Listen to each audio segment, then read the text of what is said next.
কথা যুবকদেরকে বলতেছি, শিক্ষিত সমাজকে বলতেছি, আপনি নামাজ ছাড়তে পারেন, কিন্তু বড় পীর পিরানে পীর আব্দুল কাদের জিলানী যদি না বলতো তাহলে আমি কোনোদিন বলতাম না।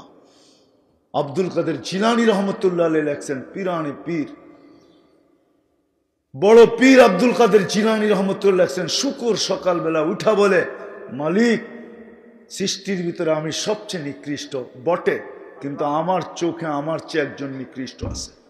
আল্লাহ জিজ্ঞেস করে কে? যাকে ডেলি 5 বার ডাকো তারপরও আসে না, ও আমার চোখে আমার চেয়ে নিকৃষ্ট।